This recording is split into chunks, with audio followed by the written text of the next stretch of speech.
अभ्यासात खूप हुशार होता तो. आणि तो हुशार का बरं बनला होता? कारण तो डेली त्यांच्या मम्मी पप्पांनी सांगितलेले कामं किंवा टीचरने सांगितलेले कामं तो रेग्युलर करत होता. तुमच्यामधला पण एखादा चिट्टू असू शकते, हो ना? तर टीचरने सांगितलेल्या होमवर्क, टीचरने सांगितलेल्या चांगल्या गोष्टी आणि मम्मी पप्पांनी सांगितलेल्या चांगल्या गोष्टी तो फॉलो करत होता. मग बघा, चिट्टू अभ्यासात एकदम हुशार आणि मग त्याला छान मार्क्स मिळाले. छान मार्क्स मिळाले, मग मम्मीने त्याचा लाड केला. कमी अर्पिला, तर मग मम्मी कसं लाड करते घरी तुमचा? करते का? अरे वा, माझं बिहान किती छान. माझी मम्मी घेते ना? घेते की नाही? तुला छान मार्क्स मिळाले, किती हुशार आहे तू, हो? असं करते का? किती हुशार आहे, एक मारते गालावर, असं नाही ना? हां, तर मग असा जर कोणी तुमचा लाड केला तर तो गुड टच समजायचा. काय समजायचं? Good touch समजायचा.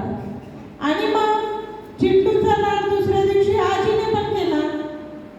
चिट्टूचा लाड दुसऱ्या दिवशी आजी गावावरून आली तर आजीने पण केला. मग आजी कशी करते? तुमची आजी लाड करते का गावातून आल्यावर? अरे माय, मग पोरगा किती हुशार, किती छान. मग असा जर लाड केला तर हा सुद्धा गुड टच समजायचा. काय समजायचं? गुड टच समजायचं. मग चिट्टू एक वेळा घरातून खेळायला गेला. चिट्टू एक वेळा घरातून, तुम्हाला खेळायला आवडतं ना? मला माहिती आहे, कधी कधी मम्मीला पण सांगत नाही, ह्या पडत सुटतात ग्राउंडमध्ये क्रिकेट खेळायला पोरं. मुली मैत्रिणीकडे जातात, हो ना? कधी कधी सांगत पण नाही मी कुणाच्या घरी चालली. आणि मग बघा, चिट्टू असाच गेला खेळायला आणि मग ग्राउंडमध्ये एक अनोळखी माणूस आला. आणि मग त्या अनोळखी माणसांनी त्याला बॅड टच केला. आता बॅड टच म्हणजे काय? की स्विमिंग कॉस्ट्यूम बघितलं सर्वांनी? स्विमिंग कॉस्ट्यूमच्या आतमध्ये जेवढी बॉडी झाकली जाते त्या बॉडीला जर कोणी टच करत असेल आणि तुम्ही अनकम्फर्टेबल फील करत असाल, तुम्हाला त्रास होत असेल किंवा त्याने जोरात मिठी मारली आणि तुम्हाला जोरात दाबलं, अनकम्फर्टेबल फील होते ना? मग अशा वेळेस चिट्टूने काय केलं? त्या माणसाने त्याला जोरात मिठी मारली आणि त्याच्या लिप्सची पप्पी घेतली. त्याला त्रास झाला आणि त्रास झाल्यामुळे त्याने जोरात नो म्हटलं. काय म्हटलं? असं नो म्हणणार आहे तुम्ही? कुणी जर तुम्हाला अनकम्फर्टेबल फील केलं तर तुम्ही कसं नो म्हणणार?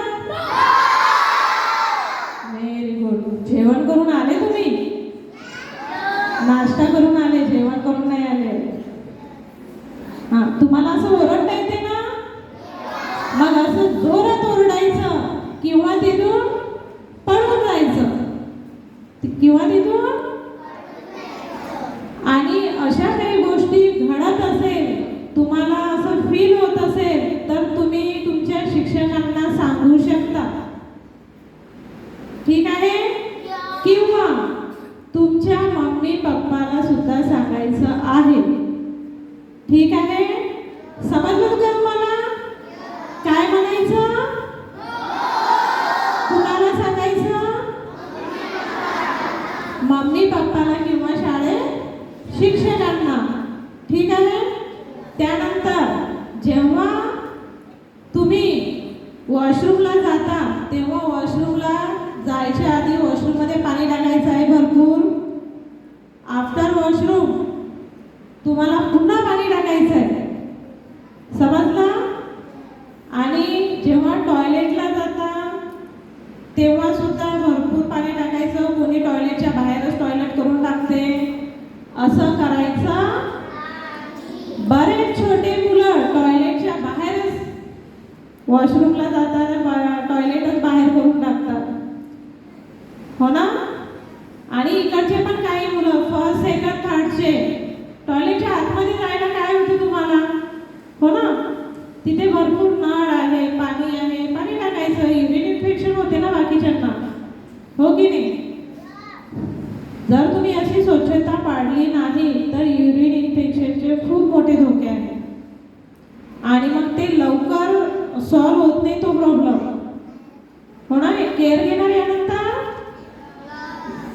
बघा, आज आपल्याकडे डॉक्टर सर आलेले आहेत, गायकवाड मॅडम आलेले आहेत, उज्ज्वला मॅडम आलेले आहेत. त्यांनी आपल्याला खूप छान छान माहिती दिली.